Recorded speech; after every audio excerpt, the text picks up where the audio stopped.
নিত্যানন্দ জয় গৌরচন্দ্র জয় রাধা বল্লভ জয় জয় হে জয় নিত্যানন্দ জয় গৌরচন্দ্র জয় রাধা বল্লভ জয় জয় হে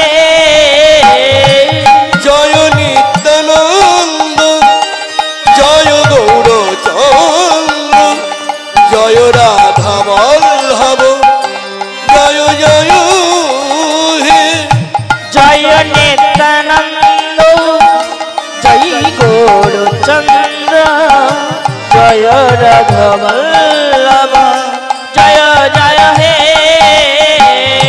চিন্তামণি ধাম শ্রী বৃন্দাবন পরম সুখদায়ক জয় জয় হে চিন্তামণি ধাম শ্রী বৃন্দাবন পরম সুখদায়ক জয় জয় হে চিন্তামণি ধাম শ্রী বৃন্দাবন পরম সুখদায়ক জয় জয় হে চিন্তামণি ধাম শ্রী বৃন্দাবন পরম সুখদায়ক জয় জয় হে জয় নিত্যানন্দ জয় গৌরচন্দ্র জয় রাধা বল্লভ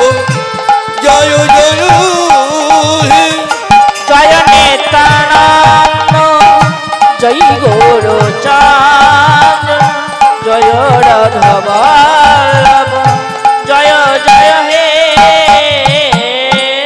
নাম ভজ নাম চিন্ত নাম করো সার কৃষ্ণ নাম বিনা জীবের গতি নাহি আর নাম ভজ নামে চিন্ত নামে করো সার কৃষ্ণ নাম বিনা জীবে গতি নাহি আর নাম ভজ নাম চিন্ত নাম করো সার কৃষ্ণ নাম বিনা জীবের গতি নাহি আর নাম ভজ নামে চিন্ত নামে করো সার কৃষ্ণ নাম বিনা জীবে গতি নাহি আর জয় নিত্যানন্দ জয় গৌরচন্দ্র জয় রাধা বল্লভ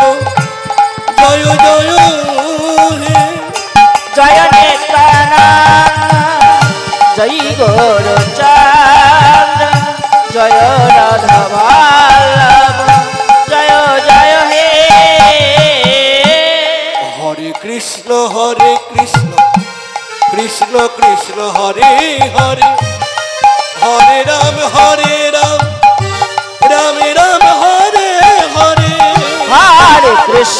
হরে কৃষ্ণ কৃষ্ণ কৃষ্ণ হরে হরে হরে রাম রাম রাম হরে হরে হরে কৃষ্ণ কৃষ্ণ কৃষ্ণ হরে হরে হরে রাম রাম রাম হরে হরে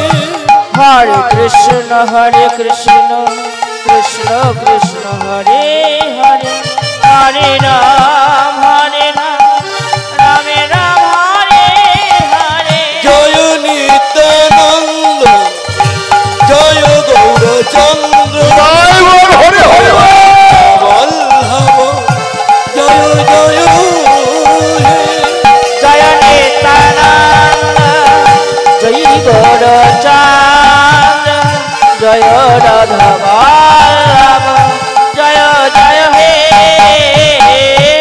জয় জয় হে জয় জয় হে জয় জয় হে জয় জয় হে জয় জয় হে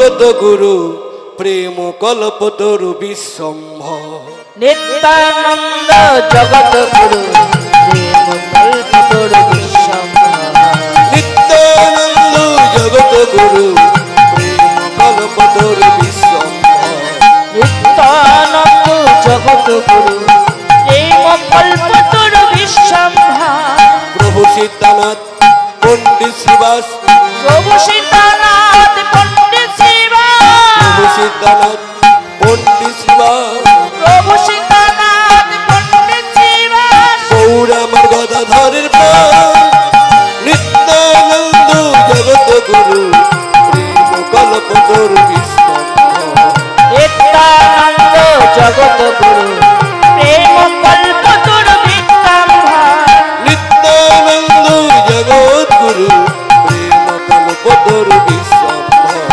নিত্যানন্দ জগত গুরু প্রেম কল্প তরু বিশ্বম্ভর প্রেম কল্প তরু বিশ্বম্ভর প্রেম কল্প তরু বিশ্বম্ভর প্রেম কল্প তরু বিশ্বম্ভর প্রেম কল্প তরু বিশ্বম্ভর প্রেম কল্প তরু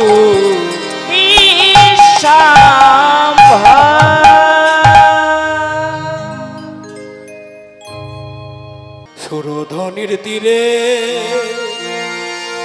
ও ও হে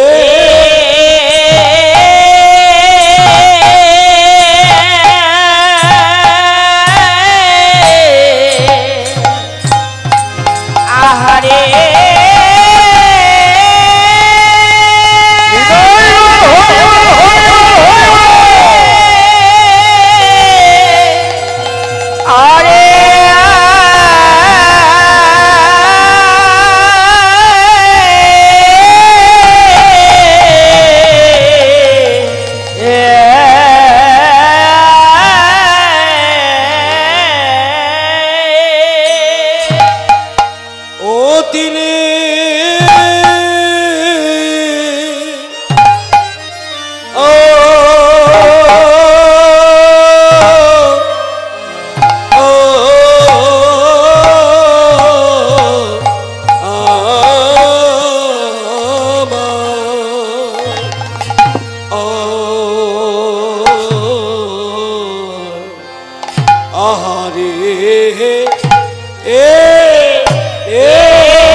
আমার নদিয়ার চাঁদ গৌর একবার এসো হে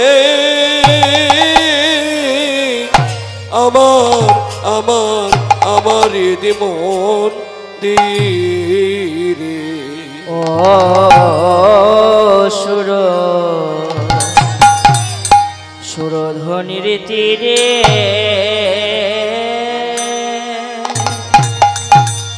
ওরে সুরাধনে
আমার যাই গো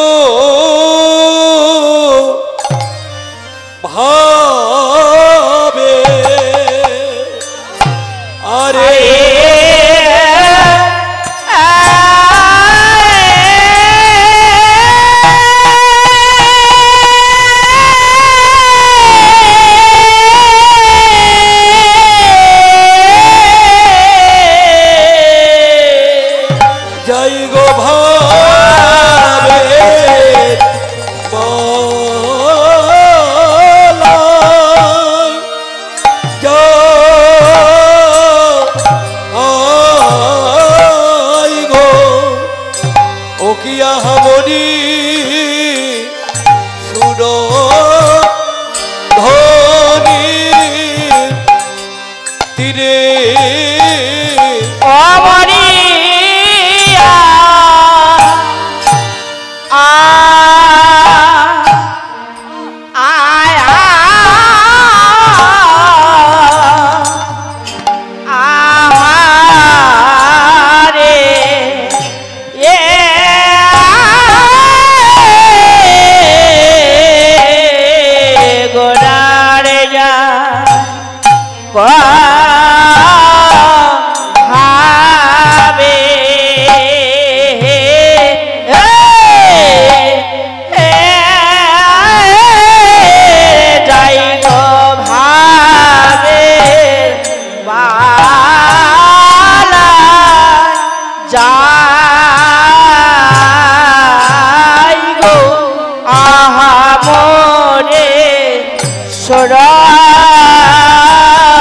ধনের তীরে অমরিয়া অমরিয়া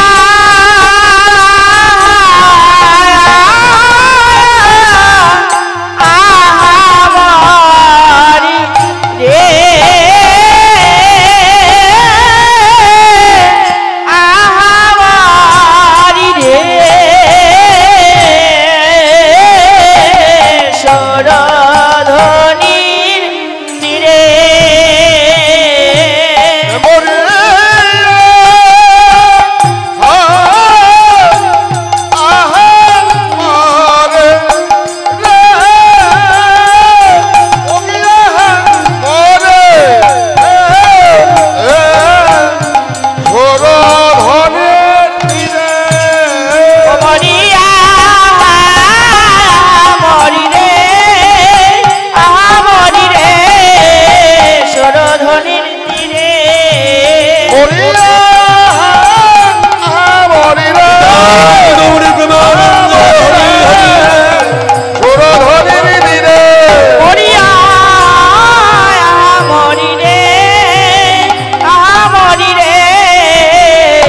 সুরধনী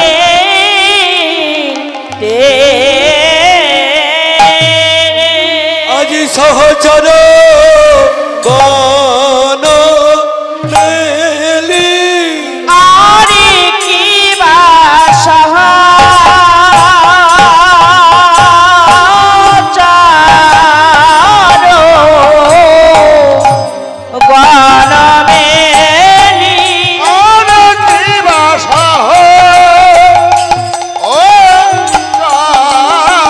সহচর গণ মেলে আরে কি বাসহ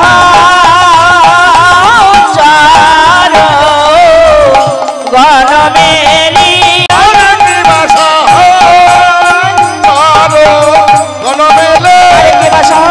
সহচর গান মেলি এ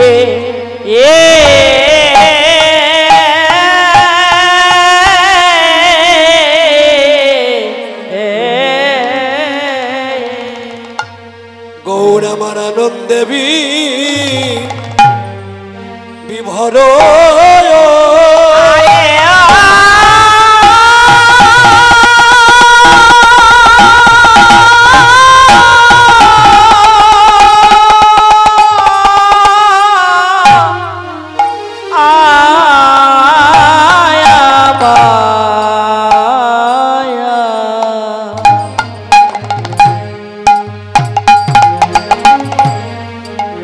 আনন্দেবী ভর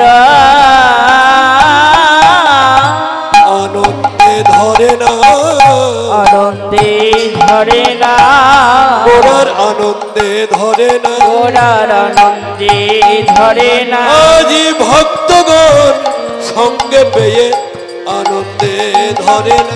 আজ ভক্ত গান সঙ্গে পেয়ে আনন্দে ধরে ও ভক্তবান সঙ্গে পেয়ে আনন্দ ধরে না।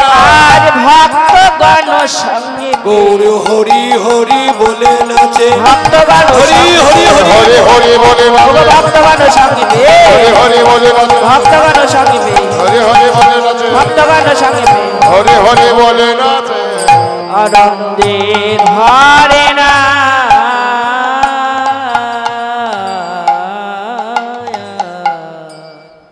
সুরধনির তীরে আজ আমার গৌর কিশোর গৌর কিশোর সহচর গণ মেলি আমার গোরা আনন্দে বিভোর। ওগো আনন্দে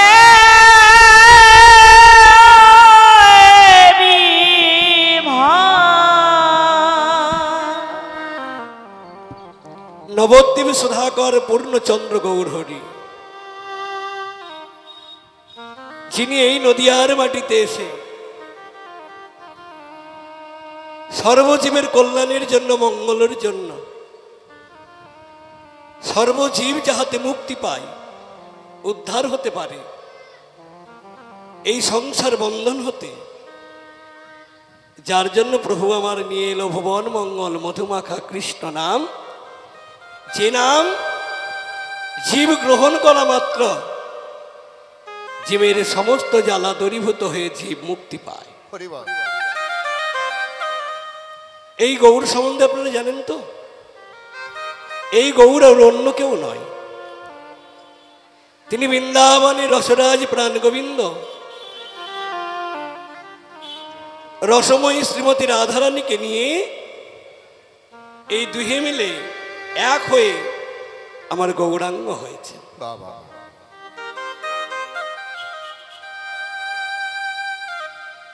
কত সুন্দর! দুজন মিলে আজকে এক হলেন। কেন?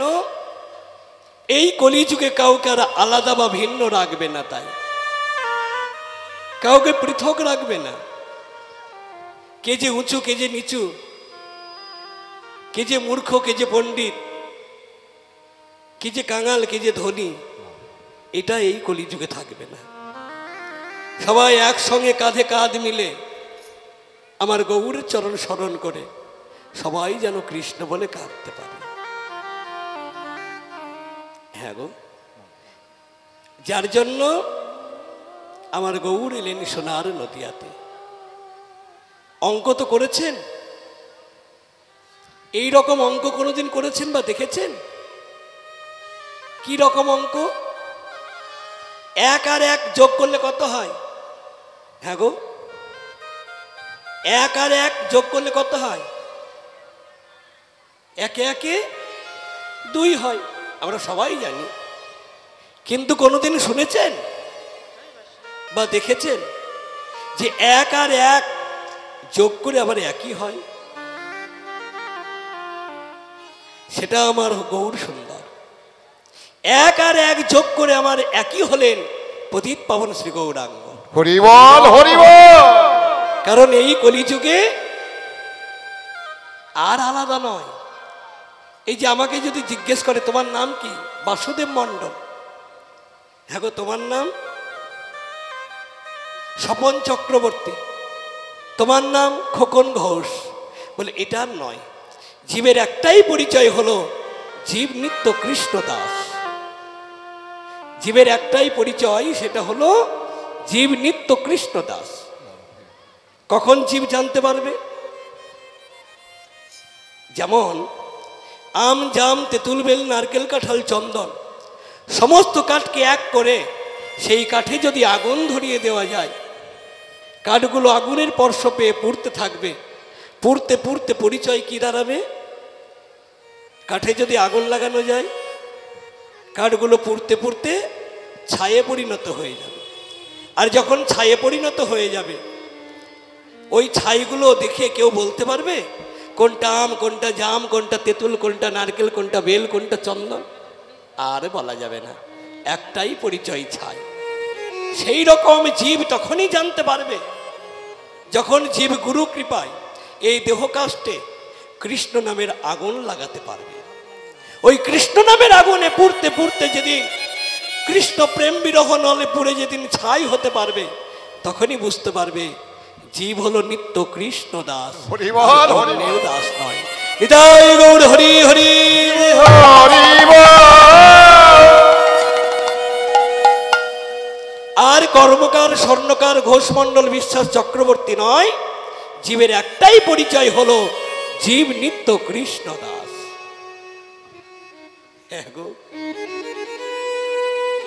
যার জন্য কলিযুগে সবাইকে এক করে কৃষ্ণ মন্ত্রে দীক্ষিত করে কৃষ্ণ বলে কাঁদিয়ে জীবকে আমার কৃষ্ণ চরণ যেন পাইয়ে দিতে পারে, এর জন্য হলো আমার গৌরাঙ্গ। মহাজন বলেন, দেখো দেখো, এমন ঠাকুর কোনো যুগে ছিল না, আর হবার নয়। ওই দেখো এসেছে, একবার দেখে এসো আমার সোনার নদিয়ায়, দুহে মিলে এক হলো আমার গৌরাঙ্গ।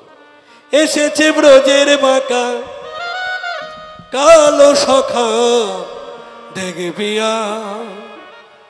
আমাদের সোনার নদিয়া। এসেছে ব্রজের বাঁকা কালো শাখা, দেখবি আমাদের সোনার নদিয়া। এসেছে ব্রজের বাঁকা কালো সখা, দেখবি আমাদের সোনার নদিয়া। এসেছে ব্রজের বাঁকা কালো শাখা, দেখবি আমাদের সোনার নদিয়া। আরে এখন চেনা বড় দায়, আরে এখন চেনা বড় দায়, চেনা বড় দায়, চেনা বড় দায়। হ্যাঁ গো, তারে চিনতে পারবো না কেন? চিনতে পারবে কেমন করে? সে তো আর কালো বরণ নাই, কালো বরণে না, কালো বরণ নাই, নানা কালো বরণ নাই। রাই অঙ্গে অঙ্গ দিয়ে গৌর হলো তাই, রাই অঙ্গে অঙ্গ দিয়ে গৌর হলো তাই, রাই অঙ্গে অঙ্গ দিয়ে গৌর হলো তাই। রাই অঙ্গে অঙ্গ দিয়ে গৌর হলো তাই। রং ফিরেছে ঢং ফিরে, রং ফিরেছে ঢং ফিরেছে, রং ফিরেছে ঢং ফিরে, রং ফিরেছে ঢং ফিরেছে। ব্রজে কালো ছিল, নদিয়ায় সাদা হয়েছে। বৃন্দাবনে বাঁকা ছিল, নবদ্বীপে সোজা হয়েছে। চিনবে কেমন করে? না না না কালো বরণ নাই, না না না কালো বরণে না, তো কালো বরণ নাই, না না না কালো বরণে না। রাই অঙ্গে অঙ্গ দিয়ে গৌর হলো তাই, দেখো রাই অঙ্গে অঙ্গ দিয়ে গৌর হলো তাই, রাই অঙ্গে অঙ্গ দিয়ে গৌর হলো তাই। দেখো রাই অঙ্গে অঙ্গ দিয়ে গৌর হলো তাই। রং ফিরেছে ঢং ফিরে, রং ফিরেছে ঢং ফিরেছে, রং ফিরেছে ঢং ফিরে, রং ফিরেছে ঢং ফিরেছে। আরে এখন চেনা দায়, এসেছে ব্রজের বাঁকা কালো সখা, দেখবি চলো যাই সোনার নদিয়া। এসেছে ব্রজের বাঁকা কালো শাখা, দেখবি চলো যাই সোনার নদিয়া। এসেছে ব্রজের বাঁকা কালো সখা, দেখবি চলো যাই সোনার নদিয়া। এসেছে ব্রজের বাঁকা কালো শাখা, দেখবি চলো যাই সোনার নদিয়া। চলো যাই সোনার নদিয়া, চলো যাই সোনার নদিয়া, চলো যাই সোনার নদিয়া। চলো যাই সোনার নদিয়া। গোলক ছেড়ে ভুলকে নেমে এলেন পতিত পাবন শ্রী গৌরাঙ্গ। এসে করলেন কি গো? সমস্ত ভক্তদের নিয়ে শ্রীখোল করতাল নিয়ে গৌর হরি কৃষ্ণ নাম বিতরণ করলেন। তো আজকে পতিত পাবন শ্রী গৌরাঙ্গ আমার সুরধ্বনির তীরে ভক্তকে সঙ্গে হবে। ভক্ত সবাই হতে পারে না। ভক্ত কাকে বলে জানে? সবর জাতি, যার নাম সবরী। যে সবরই বনে বনে ফল সংগ্রহ করত, বনে বনে ফল সংগ্রহ করে প্রতিটা ফল দাঁত দিয়ে কেটে দেখত সে ফলটা মিষ্টি না কষ্টে না তেতো, প্রভুর মুখে দেওয়া যাবে তো।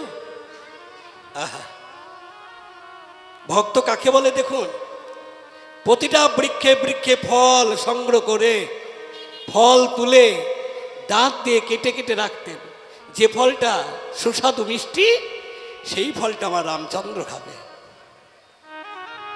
এইভাবে ফল তুলে তুলে তিনি তার হৃদয় সাজিতে গচ্ছিত করে রাম প্রভু রাম বলে কাঁদতেন। ভগবানের জন্য কেউ যদি কাঁদে, ভগবান কি তার ঘরে না গিয়ে থাকতে পারে? এই বাজারে কেউ যদি ভগবানের জন্য কাঁদতে পারে, ভগবান তো তার ঘরে না গিয়ে থাকতে পারে না। সবরই যখন প্রতি বৃক্ষে বৃক্ষে ফল তুলে দাঁত দিয়ে কেটে কেটে ফলগুলো সংগ্রহ করে রাখলেন এবং দুটি নয়ন জলে বুক ভাসিয়ে রামচন্দ্রকে ডাকলেন। সীতা উদ্ধারের কারণে রামচন্দ্র বনের পথে যেতে যেতে এই সবরীর সঙ্গে দেখা হলো। ওগো, আমার জানকীকে দেখেছ? কে তুমি? বলে আমি রাম। কোন রাম? রঘুবীর রাম তুমি? যদুবংশের রাম তুমি? তুমি কি সেই রাম যে রামের জন্য আমি আশা পথে নয়নে দিয়ে বসে আছি তার চরণ পাবার জন্য? তুমি কি সেই রাম? তাই যদি হবে, হে রাম এসো না, একবার এই কাঙালিনীর ঘরে এসো, একবার তুমি আমার ঘরে এসো। ভক্ত আমার অঝর নয়ন ঝরিয়ে কাঁদছে। আরে ভগবান সব সইতে পারে। কোন ভক্ত যদি নয়ন বাড়ি বর্ষণ করে,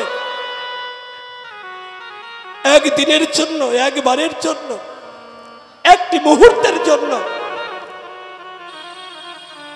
নয়ন বাড়ি বর্ষণ করে প্রভুর জন্য কাঁদতে পারে, প্রভু আমার তার মনোবাসনা পূর্ণ করে। এবারে সবরীর এহেন ভাব চরিত্র স্বভাব দেখে ভগবান রামচন্দ্র সবরীর ঘরে গেলেন। যেই না ঘরে গেলেন, সঙ্গে সঙ্গে সবরী করলেন কি, ওই যে দাঁত বসানো ফল, প্রতিটা ফলকে দাঁত দিয়ে কেটে রেখেছে, সুস্বাদু মিষ্টি ফল, সেই ফলগুলো নিয়ে এসে প্রভু রামচন্দ্রের মুখে তুলে দিচ্ছে। প্রভু, হে রাম, তুমি একবার খাও, তোমার জন্য আমি বড় যত্ন করে রেখেছি রাম, তুমি সেবা করো। এইবার লক্ষণ সেখান থেকে দেখলেন প্রতিটা ফলে দাঁত বসানো। দ্বিতীয়বার যখন আমার ভগবানের মুখে দিতে যাবে, এমন সময় করলো কি, লক্ষণ সেই ফলের থালিটা হাত থেকে কেড়ে নিয়ে ফেলে দিল। আর যেই না ফেলে দিয়েছে, পবনদেব সেই ফলের থালিটা ধরে উড়াতে উড়াতে নিয়ে গিয়ে গন্ধমাদল পর্বতে নিয়ে গিয়ে ফেললেন, যেখান থেকে সৃষ্টি হলো বিশল্য করবী। সবরই কেঁদে উঠে বলেন, লক্ষণ, তোমার খুব অহংকার হয়েছে, তা তোমার খুবই অহংকার হয়েছে। তুমি উপরের দাঁত বসানো দেখলে, কিন্তু ভিতরে আমার উদ্দেশ্যটা তুমি জানতে পারলে না। আমি প্রতিটা ফল দাঁত দিয়ে কেটেছি কেন? যে মুখে কত ভালো ভালো মিষ্টি মিষ্টান্ন নানান আদি ফল তুলে দেন, সেই মুখে যদি আমি একটা তেতা ফল দিই তাহলে আমার অপরাধ হবে না? সেই বদলে যদি আমি একটা কোষ্ঠে ফল দিই তাহলে আমার অন্যায় হবে? তার জন্য প্রভুকে দেবার আগে আমি প্রতিটা দাঁত দিয়ে বসিয়ে দেখেছি, দাঁত দিয়ে কেটে দেখেছি ফলগুলো কত সুস্বাদু বা মিষ্টি সুমিষ্ট ফল আমার প্রভুর সেবায় লাগবে কিনা। আহা, কত বড় ভক্ত দেখছেন তো। তো শোনো লক্ষণ, যে ফল আমি সংগ্রহ করে রেখেছিলাম প্রভু রামচন্দ্রের মুখে দেবার জন্য, সেই ফল তুমি যখন প্রভুর সেবায় লাগতে দিলে না, আজকে আমি তোমায় অভিশাপ দিলাম। এই ফল বিনা তোমার একদিন প্রাণ বাঁচবে না। তুমি যেদিন শক্তিশালী জর্জরিত হবে, এই ফলের রস যতক্ষণ তোমার বদনে না দেবে ততক্ষণ তুমি পুনর্জীবিত হতে পারো না। হৃদয় গৌরী প্রেমানন্দে হরি হরি। হরি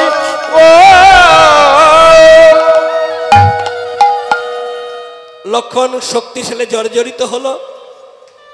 এই ফল গিয়ে গন্ধমাদল পর্বতে বিশল্য করবী রূপে জন্ম নিল। ঔষধ বলে দিল, বিশল্য করবীর রস এনে যদি লক্ষণের বদনে দেওয়া যায়, লক্ষণ পুনর্জীবিত হয়ে যাবে। এই যে সেই শবরের অভিশাপ। হনুমান চলে গেল, বিশল্য করবী যখন চিনতে পারল না, সমস্ত পাহাড়কে তুলে নিয়ে এলো। বিশল্য করবীর রস যখন লক্ষণের মুখে দিল, তবে এই লক্ষণ পুনর্জীবিত হলো। তো ভক্ত কাকে বলে? আমরা এঁঠো দিতে পারবো ভগবানের মুখে? আমরা ভগবানের গায়ে পা দিতে পারবো? পারবো না। কেন? আমরা ভগবান সম্বন্ধে এখনো জানতে পারিনি। আমরা এখনো ভগবানের চরণে নিজেকে সঁপে দিতে পারিনি। আমরা আমার আমিত্ব রসে মত্ত হয়ে ওই ভগবানের চরণ হতে অনেক দূরে রয়েছি। তা আজকে যারা গোবিন্দের চরণে, আমার গৌরের চরণে নিজেকে সঁপে দিয়ে দুটি নয়নে বাড়ি বর্ষণ করে হা কৃষ্ণ বলে কাঁদে, সেই ভক্তকে নিয়ে প্রভু আমার সুরধ্বনির তীরে খেলা খেলছে। সুরধ্বনির তীরে খেলা খেলছে প্রভু আমার। খেলায় নদ খেলা,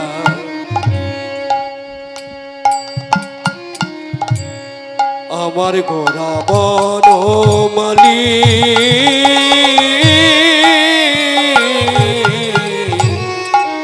খেলায়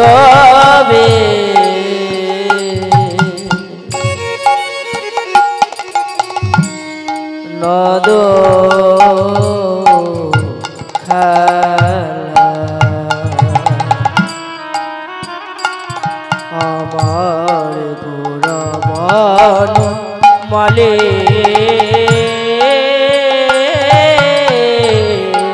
খেলায় বিনোদ খেলা, আমার গোরা বনমালী খেলায়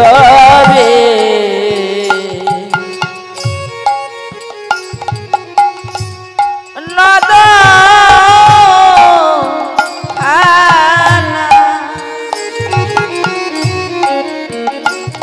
আমার গোরা বনমালী পুলি নবী হার করি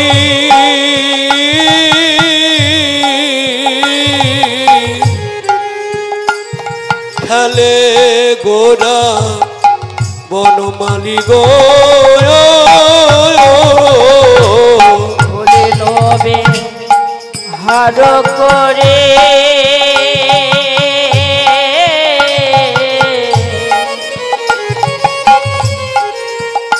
আমার গোরা বনমালী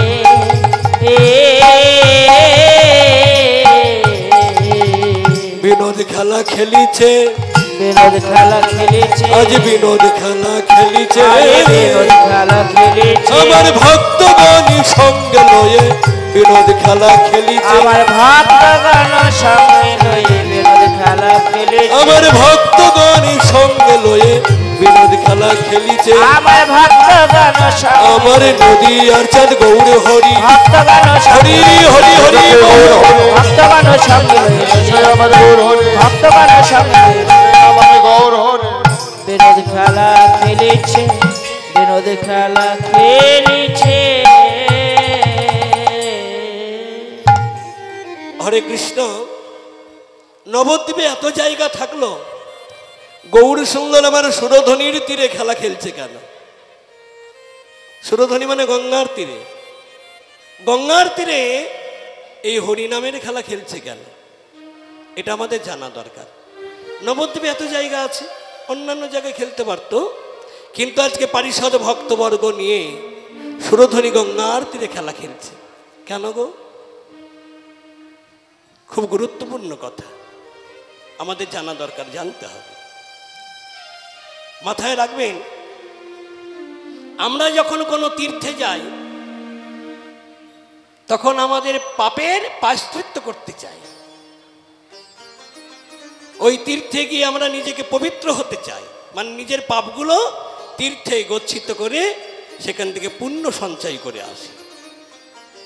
কিন্তু কোনো সাধু, কোনো বৈষ্ণব, কোনো ভক্ত যখন তীর্থে যায় তখন সেই সাধু সন্ত ভক্তের পাদস্পর্শে আমার তীর্থ পুণ্যে পরিণত হয়, তীর্থ পবিত্রতা লাভ করে। তাহলে লক্ষ্য করুন, আমাদের ভ্রমণ আর সাধু সন্তের ভ্রমণ এক নয়। আমরা গেলে আমাদের পাপ থেকে মুক্তি পাই, আর সাধু সন্ত বৈষ্ণব ভক্ত গেলে আমার তীর্থ পবিত্র হয়। তাই তো সুরধনী গঙ্গার তীরে গিয়ে এহেন কলির সমস্ত জীব পবিত্র লাভ করে। সংসারমুখী জীব, বিষয়মত্ত জীব, মায়াবীত জীব ওই সুরধনী গঙ্গার জলে স্নান করে পবিত্রতা লাভ করে। কারণ ওই পতিত পাবনী গঙ্গে সমস্ত জীবের পাপ হরণ করে। ওই পতিত পাবনী গঙ্গে সমস্ত জীবের পাপ হরণ করে তিনি বসে থাকে, আশা করে, আশা পথে নয়ন দিয়ে কবে আমাকে এসে কোনো সাধু, কোনো বৈষ্ণব, কোনো ভক্ত আমাকে স্পর্শ করবে। তাহলে সুরধনী গঙ্গা আমার পতিত পাবনী গঙ্গে আশা করে বসে থাকে কবে কোন দিন কোন সাধু, কোনো বৈষ্ণব এসে আমাকে স্পর্শ করবে, আমি সেই সাধুগুরু বৈষ্ণব ভক্তের পাদস্পর্শে আমি মুক্তি হব, আমি ধন্য হব। এইবার যে আমরা গঙ্গায় স্নান করি, এর মাহাত্ম্য জানেন? গঙ্গায় কেন স্নান করতে হয়? গঙ্গায় স্নান করলে কি হয়? আমরা সবাই জানি, বাড়িতে কোনো পূজা অর্চনা দিলে, কোনো শুভ কর্ম করলে আমাদের গঙ্গায় স্নান করতে হয়। কিন্তু গঙ্গায় কেন স্নান করতে হয়? গঙ্গায় স্নান করার কারণটা কি? এটা কি আমাদের জানা আছে? শুনুন, যাদের জানা আছে তারা জানেন, যাদের জানা নাই তারা এই তত্ত্বটা ভালো করে শুনুন। হরে কৃষ্ণ। মাথায় রাখবেন, এই পৃথিবীতে যতগুলো ধর্ম আছে তার মধ্যে শ্রেষ্ঠ ধর্ম হলো আমাদের সনাতন ধর্ম। আর এই সনাতন ধর্মে একটি বছরে হলো 30টা ব্রত শ্রেষ্ঠ ব্রত। এই যে একটা করে বছর ঘুরে, এই একটি বছরের মধ্যে শ্রেষ্ঠ ব্রত হলো 30টা। 30টা ব্রত কি কি জানেন? জানেন না? প্রথমত জেনে নেব, মাসে 2টো করে হয়, একটা শুক্লপক্ষে আর একটা কৃষ্ণপক্ষে। সেই ব্রতের নাম কি? একাদশী ব্রত। সনাতন ধর্মের শ্রেষ্ঠ ব্রত হলো একাদশী। এই একাদশী ব্রত কেউ যদি করতে পারে তাকে আর অন্য ব্রত করতে হয় না, অন্য ব্রতর প্রয়োজন নাই। কিন্তু সেই একাদশী ভুলে গিয়ে আমরা অন্য ব্রত নিয়ে মাতামাতি করি। জানেন কি, যে একাদশীর দিন আমরা ছাগলের ঠ্যাং চিবাই। আমরা এত অন্ধকারে ডুবে আছি, এত অজ্ঞানত অন্ধকারে ডুবে আছি যে একাদশীর দিনে ছাগলের মাংস খাই, অথচ অন্য ব্রত নিয়ে মাতামাতি করি। তাহলে এই সনাতন ধর্মে বছরে 30টা ব্রতের মধ্যে শ্রেষ্ঠ ব্রত হচ্ছে একাদশী ব্রত। মাসে 2টো করে হয়। তাহলে মাসে 2টো হলে বছরে কয়টা হচ্ছে? 12 মাসে বছর 24টা। 24টা ব্রত আমরা পেয়ে গেলাম। আর 6টা ব্রত কি কি? ওই 6টা ব্রতের মধ্যে 2টো ব্রত হলো 2টো ছেলের জন্মদিন। ছেলেদের জন্মদিন করেন তো নাকি? কেক নিয়ে আসেন, মোমবাতি ধরিয়ে, হ্যাঁ,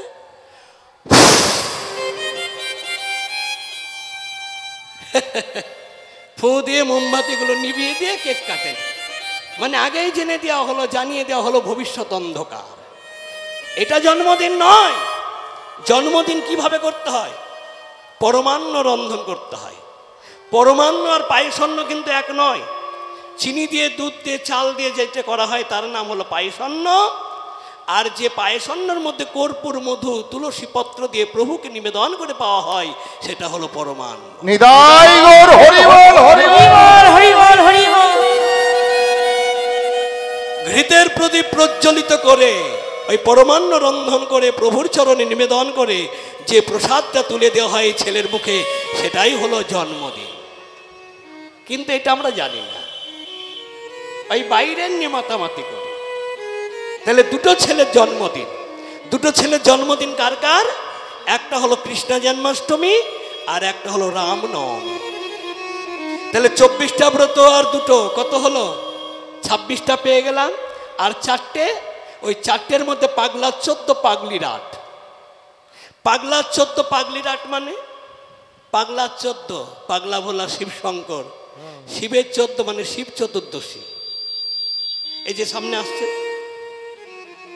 ঘুরতে ঘুরতে আবার চলে আসবে, হরে কৃষ্ণ, শিব চতুর্দশী। আর পাগলির 8, ওই পাগলা ভোলা শঙ্করের স্ত্রী দুর্গা, দুর্গার হলো 8, দুর্গাষ্টমী। তাহলে শিব চতুর্দশী, দুর্গাষ্টমী কত হলো? 26 আর 2 28। আর দুটো কি? একটা হলো চন্দ্রগ্রহণ আর একটা হলো সূর্যগ্রহণ। এই যে চন্দ্রগ্রহণ মায়েরা ভালোভাবে জানে, সব থেকে ভালোভাবে জানে যারা গর্ভবতী মা। এই চন্দ্রগ্রহণ, সূর্যগ্রহণ অবস্থায় যদি কোনো কর্ম করে, সেই সাজা তার সন্তানকে পেতে হয়, পেতে হয়। চন্দ্রগ্রহণ, সূর্যগ্রহণের সময় গর্ভে যদি সন্তান থাকে, সেই মা যদি একটা মাছ কাটে, সন্তান দেখবেন ওই ক্ষত অঙ্গ নিয়ে তাকে বেরোতে হয়।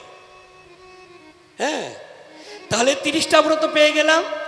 মহাজন বলেন এই 30টা ব্রত তোমরা যদি না করতে পারো, অন্তত বছরে 4টে তোমরা করো।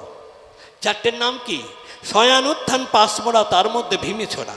শয়ান একাদশী, উত্থান একাদশী, পার্শ্বক একাদশী আর ভৈম একাদশী। এই 4টে একাদশী। মহাজন বলেন এই 4টেও যদি না পারিস, শেষমেশ ভগার খালে ডুবে মরিস। 4টেও যদি না পারিস, শেষমেশ ভগার খালে ডুবে মরিস। ভগার খাল মানে ওই ভগীরথের আনা গঙ্গা। সারা জীবন শুধু গিলে গেলে আর ঘুমিয়ে গেলে, কিছু করতে পারলে না, এগুলোই তোমার ভাগ্যে যখন হলো না, তুমি ওই সুরধ্বনি গঙ্গার তীরে গিয়ে হাঁ গৌর হাঁ কৃষ্ণ বলে একবার ডুব দিও, তাহলে তোমার অযাচিত পাপ ওই সুরধ্বনি পতিত পাবনী গঙ্গা।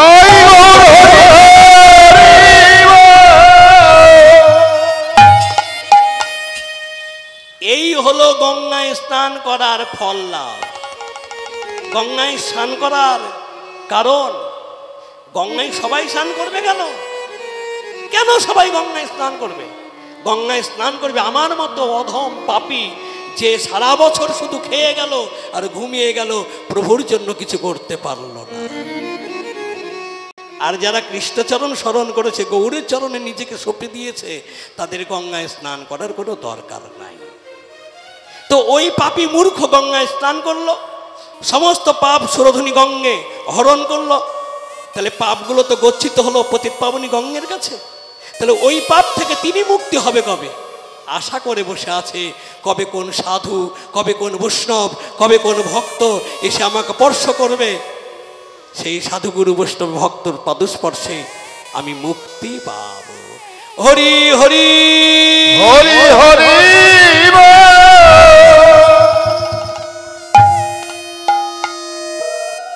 কারণ এটা আপনার আমার মুখের কথা নয়, শাস্ত্র বলল। কি বলল? বৈষ্ণবের পদধূলি যদি পড়ে গঙ্গার জলে, গঙ্গা পবিত্র হয়, পবিত্র হয়। এই কথা ভাগবতী বলে, এই কথা ভাগবতে বলে।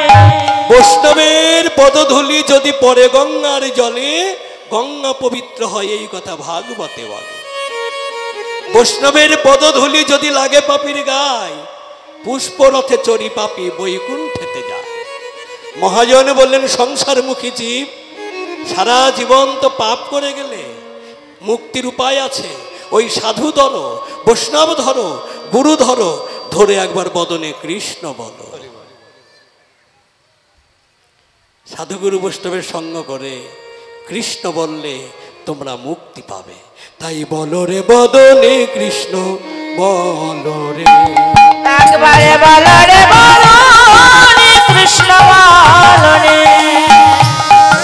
বদনে কৃষ্ণ বলো, একবারে বলো রে বদনে কৃষ্ণ বলো রে, কৃষ্ণ বলো, কৃষ্ণ বলো, কৃষ্ণ বলো ভাই, কৃষ্ণ নাম বিনা জীবের কোনো গতি না। কৃষ্ণ বলো, কৃষ্ণ বলো, কৃষ্ণ বলো ভাই, কৃষ্ণ নাম বিনা জীবের কোনো গতি না। একবার হরি বলো, হরি বলো, হরি বলো ভাই, হরি নাম বিনা জীবের কোনো গতি না। হরি বলো, হরি বলো, হরি বলো ভাই, হরি নাম বিনা জীবের কোনো গতি না। বলো রে বদনে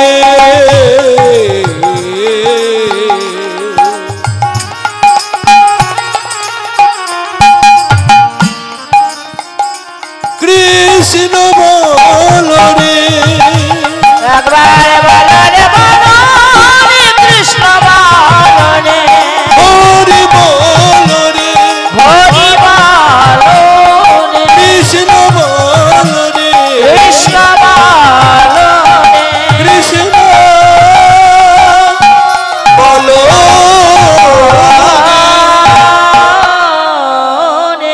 হরি হরি বল, হরি হরি হরি হরি বল। হরি। বললেন এই সাধুগুরু বৈষ্ণবের সঙ্গ করে যদি তুমি কৃষ্ণ বলতে পারো, তোমাকে গঙ্গায় স্নান করার দরকার নেই। গঙ্গায় স্নান করতে হবে না। ভুল করেছিল, ওই গঙ্গায় স্নান করতে গিয়ে ভুল করেছিল কে? অর্জুন। অর্জুন করেছিল কেন? একদিন কৃষ্ণচন্দ্রকে ডেকে বললেন, মাধব, ও মাধব, এই কুরুক্ষেত্রের মাঠে কত রক্তর বন্যা, এত রক্ত, কাটাকাটি, মারামারি, প্রাণহানি, তো এই কুরুক্ষেত্রের মাঠে বিচরণ করে আমার শরীরটা যেন কেন কেমন কেমন অপবিত্র লাগছে। তো মাধব, আমি একটু গঙ্গায় স্নান করতে চাই। অর্জুন যখন এই কথা বললেন, আমি গঙ্গায় স্নান করতে চাই, কৃষ্ণ মৃদু হাসলেন, হেসে বললেন, অর্জুন, তোমার গঙ্গায় স্নান করতে ইচ্ছে হয়েছে, কেন? পবিত্র হবে তাই, যাও যাও, তুমি স্নান করে এসো। অর্জুন করলেন কি, কৃষ্ণের চরণ ছেড়ে দিয়ে সুরধ্বনি গঙ্গার জলে যেই না স্নান করতে যাবে, যে ঘাটে নামবে স্নান করতে, সেই ঘাটে গিয়ে দেখছে একটা মরা কিনারায় লেগে আছে। অর্জুন বললেন, যে কারণে এলাম গঙ্গায় স্নান করতে, ঘাটে এসেও দেখছি মরা, এই ঘাটে তো স্নান করা যাবে না, অন্য ঘাটে যাওয়া যাক। কি ঘটলো জানেন? সেখানে দুটো শৃগাল দুইজনে আলোচনা করছে। অর্জুনের এমন একটা শক্তি ছিল যেটা পশু জাতির কথা সে জানতে পারত। দুইজনে আলোচনা করছে, দুটো শৃগাল সম্পর্কে, তারা দাদা ভাই। ছোটজন বলছে, দাদা গো, বিধি বুঝি আমাদের কপালে কোনো আহার লিখে নাই, কোনো খাবার লিখে নাই আজকে। দাদা বলছে, ভাই রে, তিনি যখন পাঠিয়েছে আমাদের আহারের ব্যবস্থা তিনিই করে রেখেছে, কোনো চিন্তা নেই, বিশ্বাস রাখ, ধৈর্য ধর, আপনা হতেই পাওয়া যাবে। এই যে কত বড় জ্ঞানের কথা, বিশ্বাস রাখ, ধৈর্য ধর, আপনা হতেই পাওয়া যাবে। তাই যদি না হবে, একটা গান আছে না, কিষান ভায়া না জন্মাতে জল খাবার যায় মাঠে। এই জগতে একটা জীব জন্মালোই না, তার খাবার মাতৃবক্ষে চলে এলো, কারণ সেই খাবারটা খেয়ে সেই জীব জন্মানোর পরে যেন বেঁচে থাকতে পারে।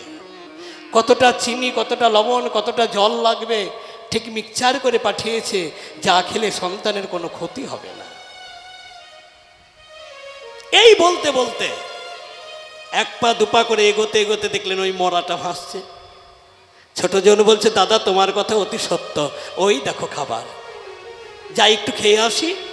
দাদা বললেন, শোন, খাবার পেলেই যে খেতে হবে এমন কোনো কথা নয়, সেটা খাবারের যোগ্য কিনা আগে দেখতে হবে। আমরা কি করি, ছাইপাশ যা পাই গিলে যাই, বিচার করতে চাই না সেটা আমার সেবার যোগ্য কিনা। হরি হরি বল। কারণ আমরা ধৈর্য ধরতে পারি না, তাই। হ্যাঁ, তো দাদা আমি দেখি সেটা আমাদের সেবার যোগ্য কি। যেহেতু বড়, তো বড় কে হতে পারে?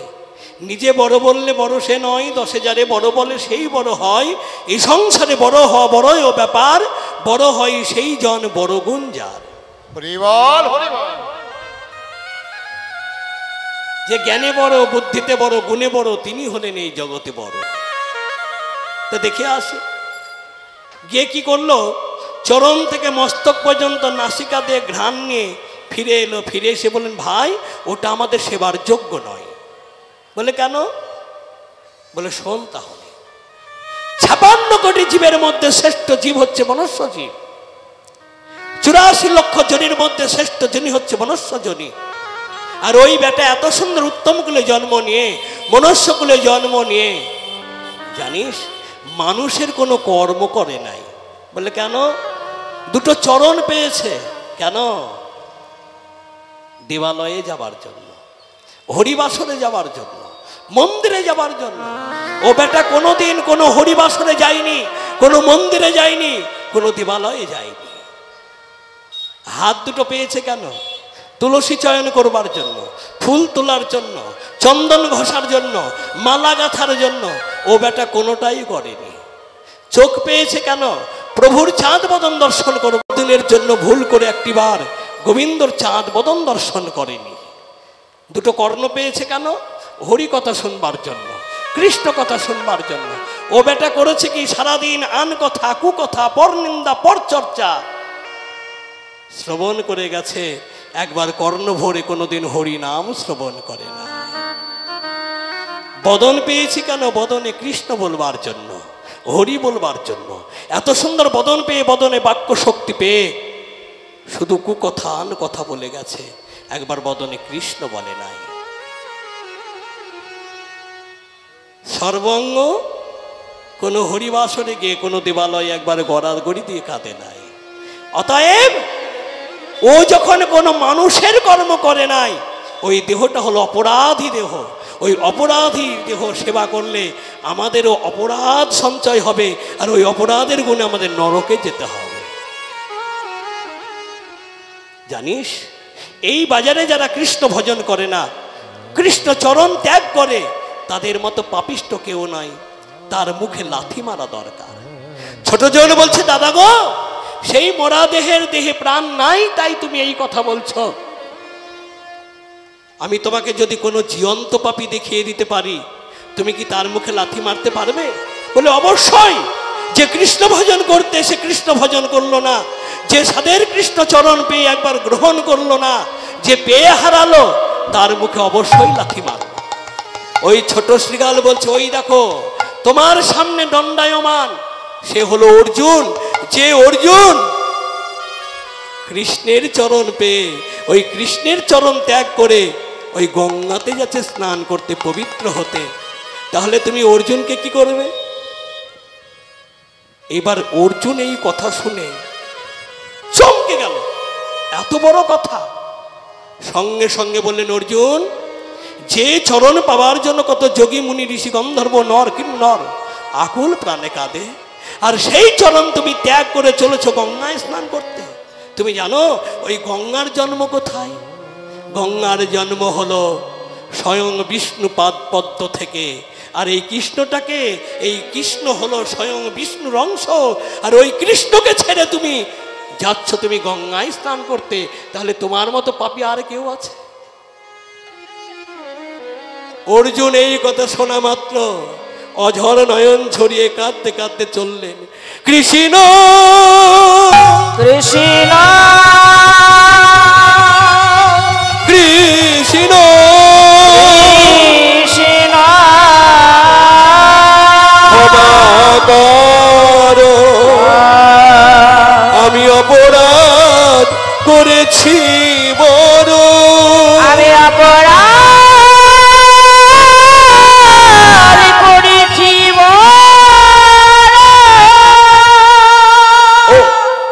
হে মাধব, যে চরণ ছেড়ে আমি গঙ্গায় স্নান করতে যাচ্ছিলাম, আমি বড় অন্যায় করেছি, জীবনে অপরাধ করেছি। হে কৃষ্ণ, আজ থেকে আর নয়, শুধু এই জন্ম নয়, প্রতি জন্ম জন্মান্তরে তোমার ওই চরণে মনপ্রাণে বিকিয়ে দিয়ে আমি দুটি নয়ন জলে বুক ভাসিয়ে আমি কি করব জানো? আমি কৃষ্ণ কৃষ্ণ বলি কাঁদিব, কৃষ্ণ কৃষ্ণ বলে কাঁদিব, আমি কৃষ্ণ কৃষ্ণ বলি কাঁদিব, আমি কৃষ্ণ কৃষ্ণ বলে কাঁদিব, দুটি নয়ন জলে বুকে ভাষায় ওগো কৃষ্ণ কৃষ্ণ বলি কাঁদিব, দুটি নয়নি জলে বুকে ভাষায় হে গোবিন্দ তোমার হলাম বলে, দুটি নয়নি জলে বুক ভাষায় গোবিন্দ তোমার হলাম বলে, দুটি নয়নি জলে বুক ভাষায় গোবিন্দ তোমার নয়নি জলে বুক ভাষায় গোবিন্দ তোমার হলাম বলে, নয়নি জলে বুক ভাষায় কৃষ্ণ কৃষ্ণ বলে কাঁদিব। তাহলে আমরা এখানে জেনে নিলাম গঙ্গায় স্নান করতে হয় কেন, করার ফলটা কি, আর গঙ্গায় কারা স্নান করবে না সেটাও জেনে নিলাম। যারা এই বাজারে কৃষ্ণ ভক্ত, যারা বৈষ্ণব হয়েছে, তাদের গঙ্গায় স্নান করার দরকার নাই। কারণ যে গঙ্গার জন্ম স্বয়ং বিষ্ণুর পাদপদ্ম থেকে, সেই কৃষ্ণচরণ যখন একটিবার লাভ করেছে, তার গঙ্গাতে স্নান করার কি দরকার? গঙ্গাতে স্নান করবে কারা? আমাদের মতো সংসারমুখী জীব, পাপিষ্ঠ জীব, অনাচারী জীব, মিথ্যাচারী জীব, পাপাচারী জীব, তাদের গঙ্গায় স্নান করা দরকার। তাই এক এক করে ওই গঙ্গাতে আমরা স্নান করছি। সমস্ত পাপের অধিকারী হয়েছে গঙ্গা, আর ওই গঙ্গাকে পবিত্র করবার জন্য গৌর আমার ভক্তবর্গকে নিয়ে সুরধ্বনির তীরে খেলা খেলছে। নিতাই গৌর হরি হরি হরি হরি বল।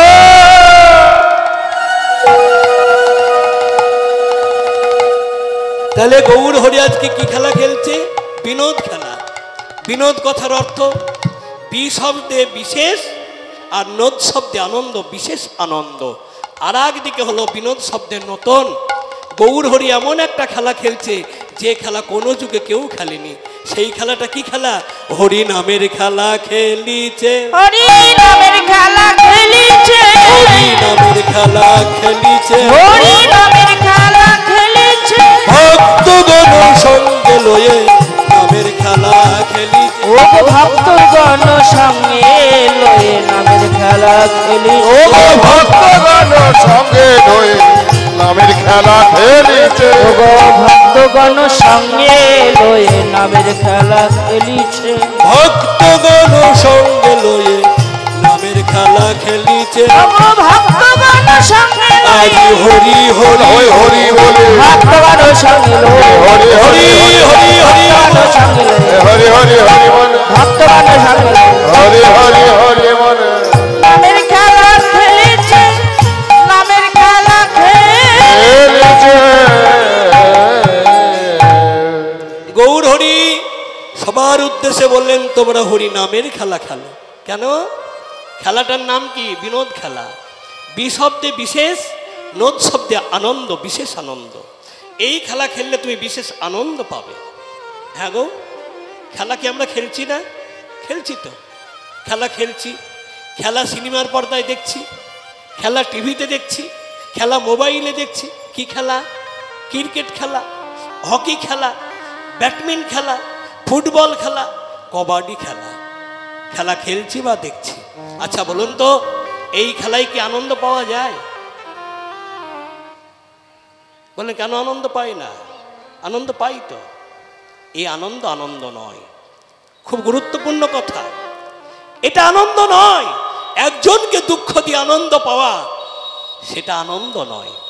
আপনি আনন্দ করছেন, অপরে কাঁদছে, সেটা তো আনন্দ নয়। বলে কেন? ভালো করে লক্ষ্য করুন, একটু গভীরে ঢুকুন, তাহলে জানতে পারবেন। এগুলো নিয়ে কেউ আমরা জানতে চাই না, বুঝতে চাই না, জানার চেষ্টা করতে চাই না। কি রকম? আচ্ছা বলুন তো, এই জগতের খেলায় কি এক পক্ষে খেলা হয়? ক্রিকেট বলুন, হকি বলুন, ব্যাডমিন্টন বলুন, ফুটবল বলুন, এক পক্ষে খেলা হয়? এক পক্ষে খেলা হয় না। পক্ষ দুটোর প্রয়োজন। আচ্ছা, দুই পক্ষ খেলে, দুই পক্ষ কি জেতে? দুই পক্ষ জেতে না, জেতে এক পক্ষ, আর এক পক্ষ হারে। যে হারে তার কি আনন্দ হয়? তার আনন্দ হয় না, তার বড় ব্যথা পায়, তার বড় কষ্ট হয়। তাহলে আনন্দ কার হয়? যে জেতে। তাহলে একজনকে হারিয়ে একজনকে দুঃখ দিয়ে আনন্দ, এটা আনন্দ নয়। হরিবল হরিবল। ফুটবল খেললে আনন্দ, হকি খেললে আনন্দ, ওই জিতলে আনন্দ, জুয়া খেলেও আনন্দ। একজনকে কাঁদিয়ে একজনকে হারিয়ে আনন্দ পাওয়া, এটা আনন্দ নয়। তাহলে এহ জগতের খেলা খেলতে গেলে পক্ষর প্রয়োজন, দুটো পক্ষ লাগে। দুই পক্ষ খেললে দুই পক্ষ জেতে না, জেতে এক পক্ষ, এক পক্ষ জেতে আর এক পক্ষ হারে। আবার এহ জগতের খেলা খেলতে গেলে নারীরা খেললে নারীরা খেলে, পুরুষরা খেললে পুরুষরা খেলে, একসঙ্গে খেলবার অধিকার নাই। আছে? কিন্তু গৌর হরি এমন একটা খেলা এনেছে, যে খেলাটার নাম হলো বিনোদ খেলা, বিশেষ আনন্দ। এই খেলায় কেউ যদি যুক্ত হতে পারে, এখানে নারী পুরুষ আলাদা করে খেলতে হয় না। খেলতে হয়, এই যে প্রমাণ। আজকে নারী পুরুষ একসঙ্গে বসেছেন, বসে হরি নাম সুধার সাধন করছেন না? তাহলে এখানে নারী পুরুষ একত্রিত ভাবে খেলতে পারে। এই খেলা খেলতে গেলে কোনো বয়সের প্রয়োজন নাই। জাগতিক জগতের খেলায় কিন্তু বয়সের প্রয়োজন। 18 থেকে 35, তার নিচে হয় না, তার ঊর্ধ্বেও হয় না। একটা 5 বছরের ছেলে যদি বলে, ও কাকু কাকু আমি একটু খেলবো, তাকে নেবে? এখনো ঠিকভাবে দাঁড়াতে পারে না, খেলতে এসেছে, যা এখান থেকে। আবার যদি একটা 60 বছরের বুড়ো গিয়ে বলে, এই যে খোকা আমি খেলবো, নেবে? বুড়ো ভাঙ্গ তাকার, খেলতে এসেছে, যাও এখান থেকে। তাহলে একটা শিশুর অধিকার নাই, একটা বৃদ্ধের অধিকার নাই। কিন্তু গৌর হরি যে খেলা এনেছে, সেই খেলায় আবাল বৃদ্ধা বনিতা সবাই একত্রিত হয়ে খেলতে পারে। আর এই খেলায় যদি কেউ অংশগ্রহণ করতে পারে, মহাজন বললেন এই খেলায় কেউ হারে না, সবাই জেতে। খেলায় কেউ হারে না, সবাই জেতে। খেলায় কেউ হারে না, সবাই জেতে। খেলায় কেউ হারে না, সবাই জেতে। যদি হরি নামে ওগো একবার মাতে, খেলা কেউ হারে না, সবাই জেতে। হরি নামে একবার মাতে, খেলায় কেউ হারে না, সবাই জেতে। ওগো হরি নামে, হরি নামে, হরি নামে।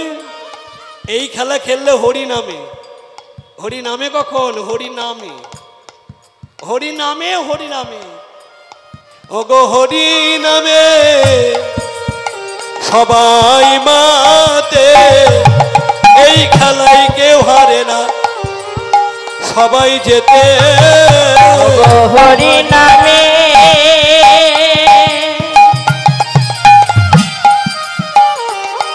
জীবাগিবারি মাতে, গুরুর চরণ আশ্রয় করে, হরি হরি গুরুর চরণ হিয়ায় ভরে। হরি হরি নামে জীবাগিবারি মাতে, কেউ হারে না, সবাই জেতে।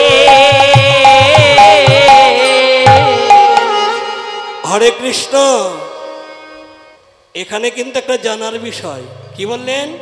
হরিনামের খেলা খেলবার আগে তোমরা আশ্রয় করো, কারণ শাস্ত্রে বলেন আশ্রয় লইয়া যেবা ভজে তারে কৃষ্ণ না হিতা যে, আর সব মরেও কারণ। কার আশ্রয় করতে বললেন? নিজ নিজ সদ্গুরুর চরণ আশ্রয়। এখানে আমাদের জানার বিষয়, আমরা গুরু কেন ধরব? কৃষ্ণ নাম করব হরি নাম করব গুরু ধরতে যাব কেন? গুরু ধরার দরকারটা কি?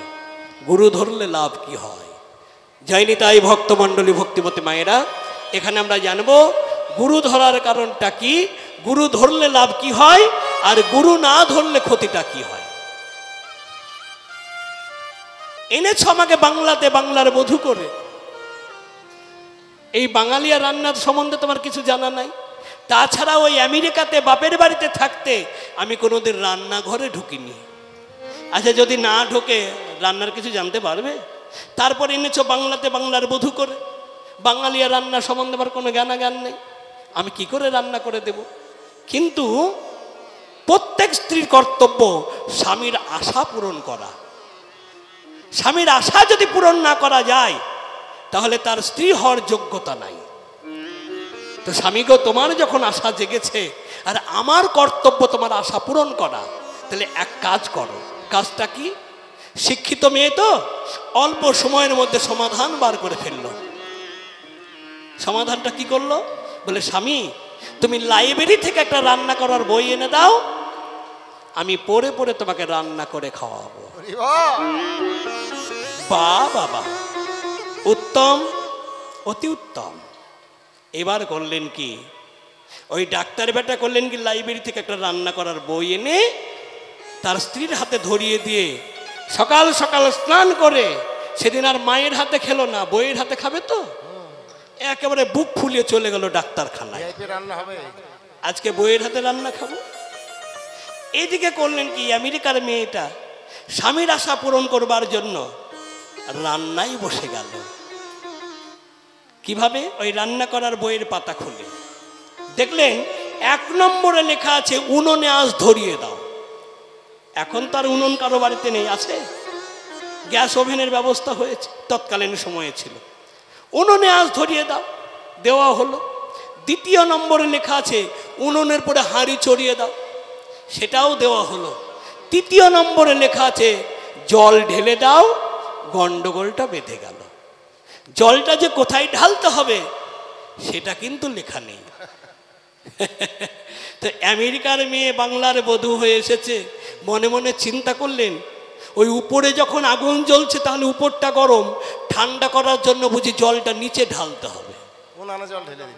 একটা পাত্রে জল এনে উনুনের পাশে ঢেলে দিল। এবার 4 নম্বরে লেখা আছে জলের উপরে চাল ফেলে দাও, গন্ডগোল আরো বেঁধে গেল।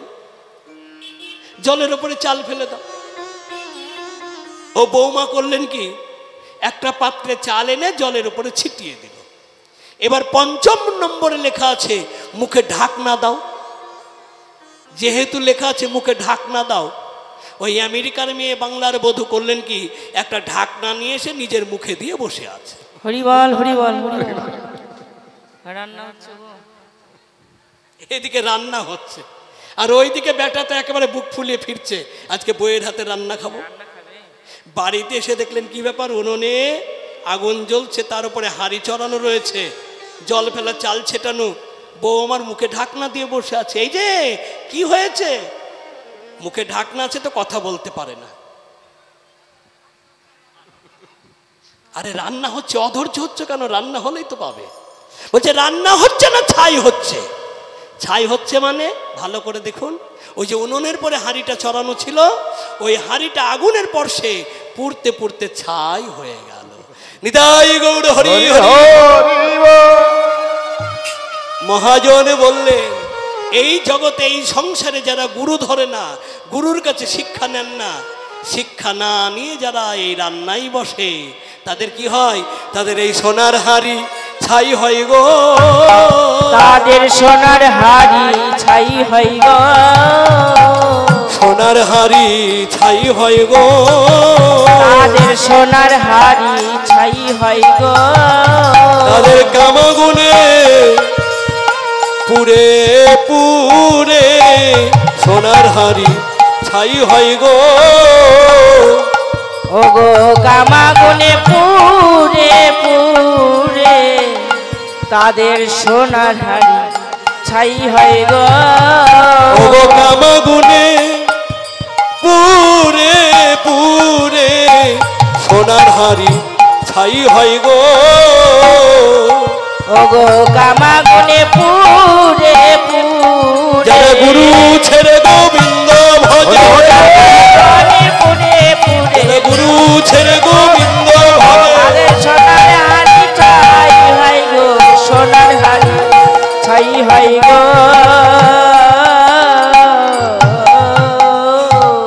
তাহলে এখানে আমরা জেনে নিলাম গুরু ধরার ফলাফল। গুরু ধরলে কি হয়, গুরু না ধরলে কি হয়। তাই আপনাদের চরণে আমার বিনয় প্রার্থনা, আপনারা গুরু ধরুন, গুরু চরণ আশ্রয় নেন, কর্ণে নাম নেন, কণ্ঠে তুলসীর মালা নেন, বদনে কৃষ্ণ বলুন। অনেকে বলবেন কীর্তনিয়ায় এতক্ষণ মোটামুটি ঠিক ছিল, এখন আর মেনে নিতে পারছি না। সেটা কি, ওই যে কণ্ঠে তুলসীর মালা, ওইটা নেব না, লজ্জা লাগে। হ্যাঁ গো, হরে কৃষ্ণ। আবার অনেকে বলবেন তুলসীর মালা নেব নেব অনেকদিন ধরে চিন্তা করছি, কিন্তু আমি যে এখনো মাছ খাই, মাংস খাই, অপরাধ হবে না? আমি বাসুদেব মণ্ডল বলছি, আপনারা মাছ খান, মাংস খান, তথাপি আপনারা কণ্ঠে তুলসীর মালা নেন, বদনে কৃষ্ণ বলুন। এত বড় যে কথা বললাম, কেন বললাম জানতে চাইবেন না? দেখুন, এই যে মাছ ছাড়া ভাত খেতে পারি না, মাংস ছাড়া ভাত ঢোকে না, এটা একটা ব্যাধি। আমাদের যখন ব্যাধি হয়, ডাক্তারবাবুর কাছে যাই, ডাক্তারবাবু দেখাশোনা করে ওষুধ দেন, একটা কোর্স দেন, 3 দিন কিংবা 5 দিন কিংবা 7 দিন, সকাল দুপুর রাত্রি খাবে, কোর্স পূর্ণ হবে, তোমার দেহ থেকে ব্যাধি পালিয়ে যাবে। তো এই মাছ ছাড়া ভাত খেতে পারি না, মাংস ছাড়া ভাত ঢোকে না, এই ব্যাধি যাদের হয়েছে, তাড়াতাড়ি ডাক্তার রূপী গুরু ধরুন, গুরুর চরণে নিজেকে সঁপে দেন। গুরুদেব আপনাকে বক্ষ মাঝে জড়িয়ে ধরে কর্ণে মুখ দিয়ে নামটা দেবে, আর কণ্ঠে তুলসী মালা দেবে। এই নামের গুণে আর মালার গুণে এমন একদিন আসবে যে মাছ মাংস আপনাকে ছাড়তে হবে না, মাছ মাংস আপনা হতে আপনার কাছ থেকে পালিয়ে যাবে। নিতাই গৌর হরি হরি। আর যদি মনে করেন মাছ মাংস ছাড়বো তারপরে নাম নেব, হবে না। কখন যে সময় আসবে চলে যেতে হবে। অতএব লাইনে দাঁড়ান, লাইনে দাঁড়ালে তবেই তো ডাক পাবেন, তাই না? আমাদের রাজ্যের মাননীয় মুখ্যমন্ত্রী যখন, হ্যাঁ গো, কি দিয়েছে পান না আপনারা? লক্ষ্মী ভান্ডার। লক্ষ্মী ভান্ডার যখন পেয়েছেন, পেতে গিয়ে আপনাদের লাইন দিতে হয়েছে না, লাইনে দাঁড়াতে হয়েছে না? ওই রবির তাপে, সূর্যের তাপে লাইনে দাঁড়িয়েছেন, তবেই তো আজকে পেয়েছেন। তো কৃষ্ণধনকে পেতে গেলে, আমার গৌরধনকে পেতে গেলে লাইনে দাঁড়ান, লাইনে দাঁড়ালে তবেই তো ডাক পাবেন। নিতাই গৌর হরি হরি। তাই আপনাদের চরণে বিনয় প্রার্থনা, শ্রেষ্ঠ ধর্ম হলো সনাতন ধর্ম। এই সনাতন ধর্মে জন্ম নিয়ে, উচ্চকুল হলো মনুষ্যকুল, এই মনুষ্যকুলে জন্ম নিয়ে একবার যদি কৃষ্ণ বলা নাই বা হলো, তাহলে আমাদের আশার চাইতে না আসাই ভালো ছিল। তাই গৌর হরি আজকে ভক্তদের সঙ্গে নিয়ে হরি নামের খেলা খেলিছে, নামের খেলা খেলিছে, নামের খেলা খেলিছে, হরি নামের খেলা খেলিছে, ভক্তগণ সঙ্গে লয়ে নামের খেলা খেলিছে। ওগো ভক্তগণ সঙ্গে লয়ে নামের খেলা খেলিছে, ভক্তগণ সঙ্গে রয়ে নামের খেলা খেলেছে। ভক্তগণ সঙ্গে লয়ে হেমদণ্ড বাহু তুলে, ভক্তগণ সঙ্গে লয়ে হেমদণ্ড বাহু তুলে, ভক্তগণ সঙ্গে লয়ে হেমদণ্ড বাহু তুলে, ভক্তগণ সঙ্গে লয়ে হেমদণ্ড বাহু তুলে, ভক্তগণ সঙ্গে লয়ে নামের খেলা খেলিছে। এই হরিনামের খেলা খেলতে খেলতে পশ্চিম দিগান্তে নয়ন দিয়ে দেখলেন গগনে আর বেলা নাই। দেখেছেন? একবার কেউ লক্ষ্য করেছেন? খেলাই তো মেতে রয়েছেন এই সংসারে, কিন্তু একটিবার লক্ষ্য করেছেন যে গগনে আর বেলা নাই, আমাদের যেতে হবে? সেদিকে লক্ষ্য নাই। এখন বয়স হয়ে গেছে 70, পার্কে আড্ডা মারছি, চায়ের দোকানে আড্ডা দিচ্ছি, এখনো মন্দিরে যাচ্ছি না, সাধু সঙ্গ করছি না, বৈষ্ণব সঙ্গ করে কৃষ্ণ বলছি না, কারণ গগনের দিকে আমাদের এখনো লক্ষ্য হলো না যে গগনে বেলা নাই, আমাদের যেতে হবে। তাই গৌর আমার এই পশ্চিম দিগান্তে নয়ন দিয়ে দেখলেন গগনে আর বেলা নাই যেতে হবে। তাই নরহরিকে ডেকে বলে, নরহরি সে দেখো বেলিও ভূষণ হেরি,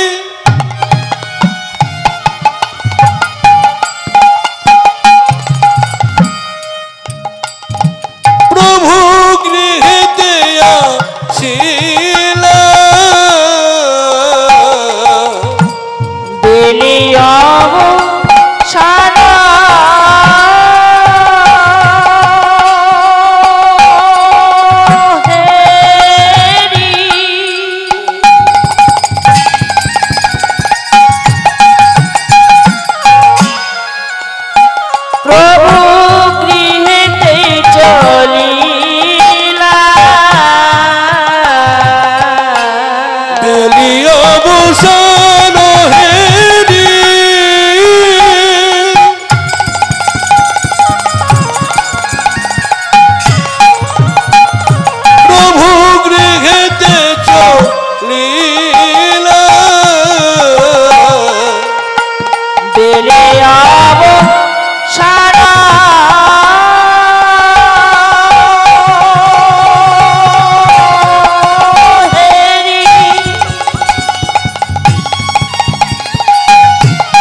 জননীর চরণে আসি, প্রভু প্রণাম করিলা,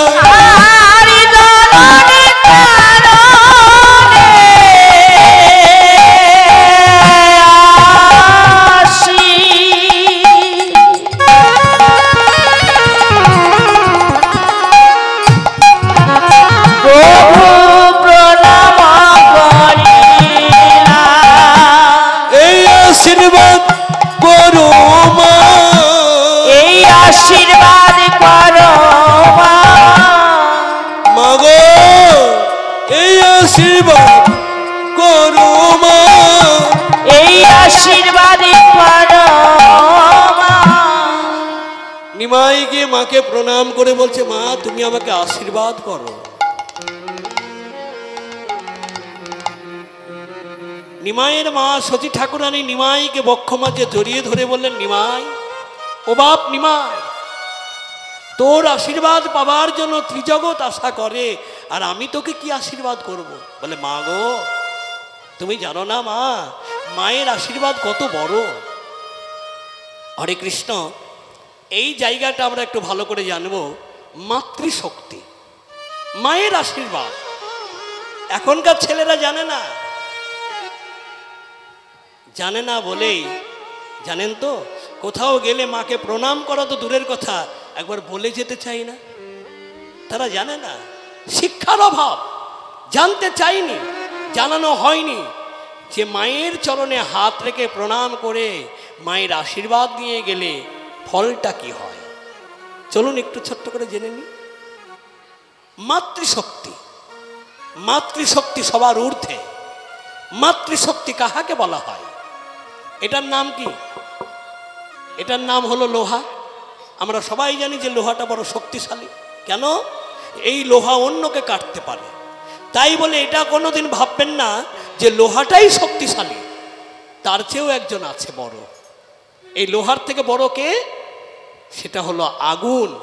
যে আগুন লোহাকে গলাতে পারে, তাহলে আগুন শক্তিশালী।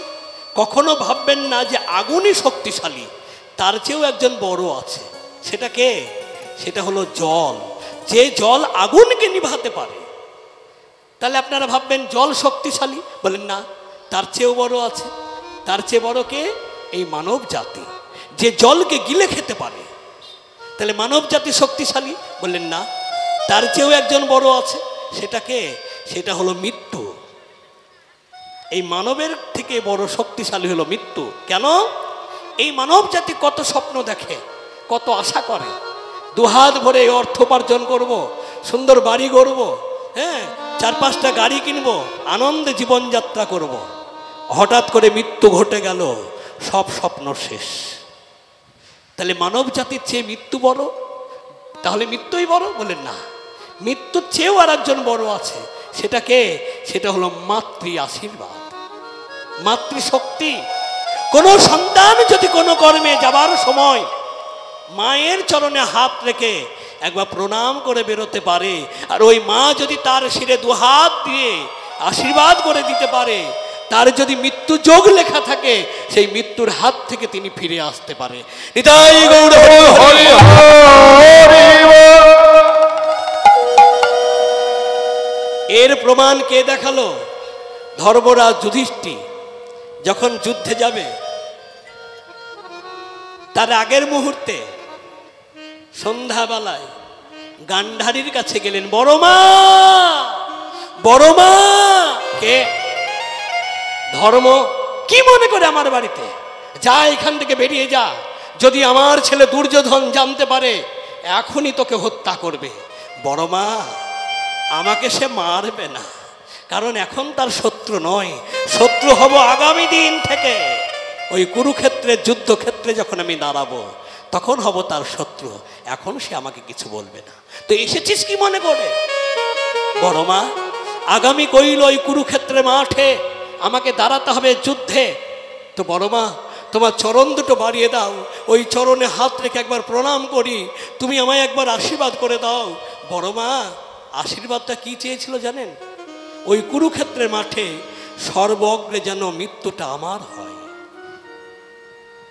এই রকম আশীর্বাদ কেউ চাইতে পারে? যে সর্বগ্রে সবার আগে যেন আমি মরতে পারি? কেন এটা চাইল? ওই কুরুক্ষেত্রের মাঠে আমার আগে আমার কনিষ্ঠ ভ্রাতা, আত্মীয় স্বজন, জ্ঞাতি বন্ধু মারা যাবে, আমি দু চোখ ভরে কেমন করে দর্শন করবো মা?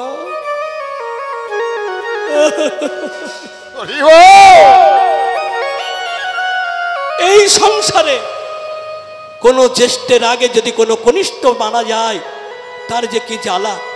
কোনো হতভাগ্য পিতা বেঁচে থাকলো সংসারে, তার সামনে যদি তার পুত্র বিয়োগ হয়, সেই পিতার যে কি জ্বালা। কোনো দাদা বেঁচে থাকলো, তার সামনে তার যদি সহোদর ভাই চলে যায়, সেই দাদার যে কি জ্বালা। যার হয়েছে সে ছাড়া কেউ জানে না। তাই ধর্ম সেদিন বলেছিল, মা তুমি আমাকে এই আশীর্বাদ করো, ওই কুরুক্ষেত্রের মাঠে সর্বগ্রে যেন আমি মরতে পারি। তো গান্ধারী সেদিন যুধিষ্ঠিরকে বক্ষ মাঝে জড়িয়ে ধরে দুহাত ভরে আশীর্বাদ করেছিল, ধর্ম আমি তোর মাথায় হাত দিয়ে আশীর্বাদ করে দিলাম, যা, যথা ধর্ম তথা জয়, যথা ধর্ম তথা জয়, যথা ধর্ম তথা জয়। আশীর্বাদ করে দিল। তিনবার বলা হয় কেন? তিনবার বলা হয়, জয় তিনবার দেওয়া হয় কেন? এই শত রজতম তিনটে গুণেই তাকে জয় দেওয়া হলো। যথা ধর্ম তথা জয়। যুধিষ্ঠির, কৃষ্ণ যার পক্ষে রয়, তার কি কখনো পরাজিত হয়? যে ধর্মের পথে দাঁড়িয়ে থাকে, তার কখনো পরাজিত হয় না। তাহলে জানা গেল মাতৃশক্তি ধর্মরাজ যুধিষ্ঠির জানিয়ে দিল। এখনকার জেনারেশন যারা আছেন, তারা ভালো করে শুনুন। কোথাও গেলে মায়ের চরণে হাত রেখে প্রণাম করে যান। আপনার যত সময়ের ক্ষতি হোক, একটু সময়টা করে মাকে প্রণাম করে যান। মায়ের আশীর্বাদটা মাথায় নিয়ে বেরোন। আপনার মৃত্যু যোগ লেখা থাকলে ওই মৃত্যুর হাত থেকে আপনি ফিরে আসবেন, নিজ গৃহে, কোনো সন্দেহ নাই।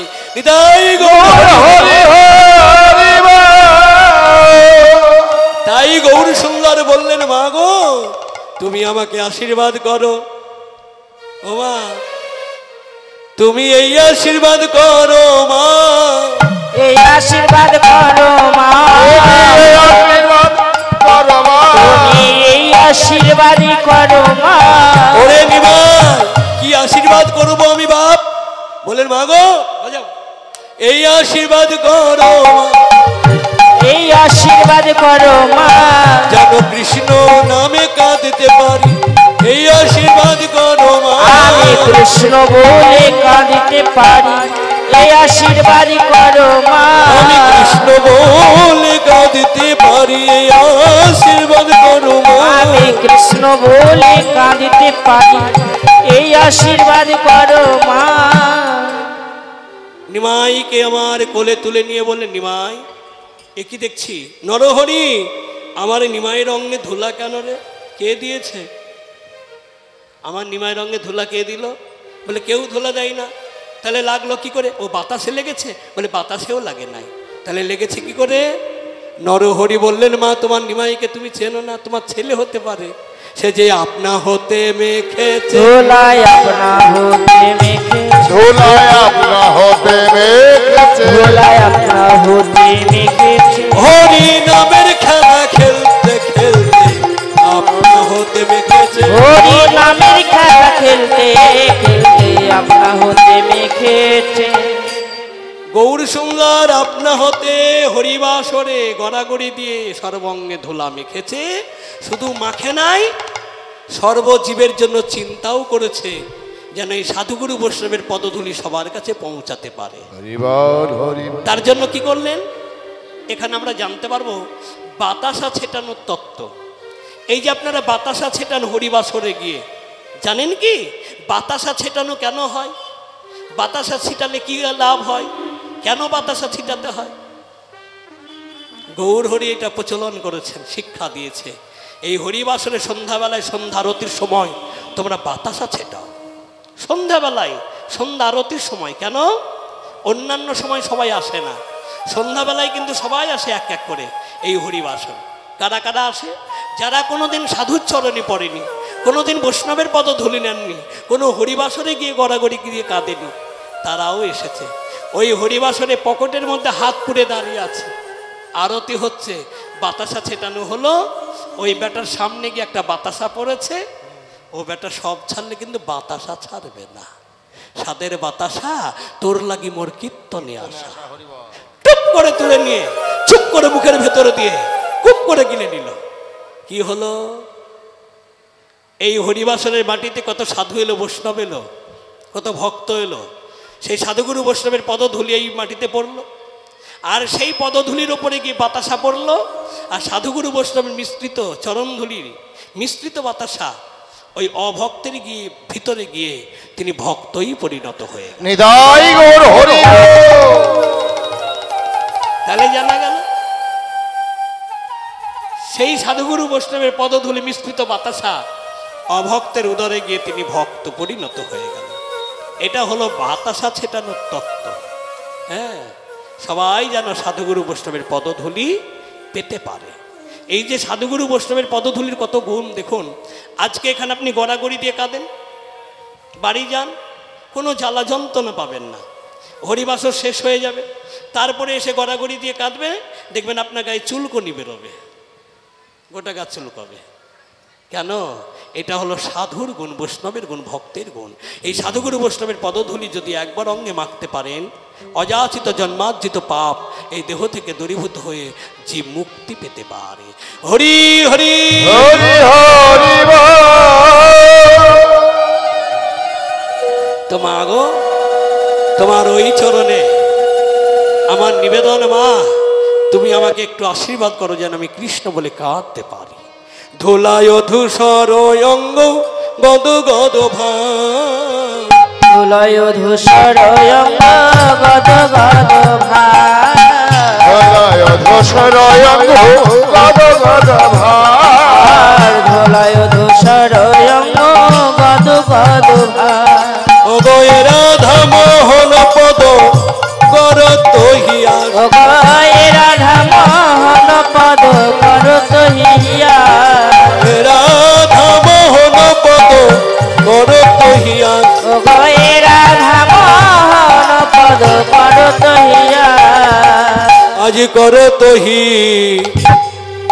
আসি গো।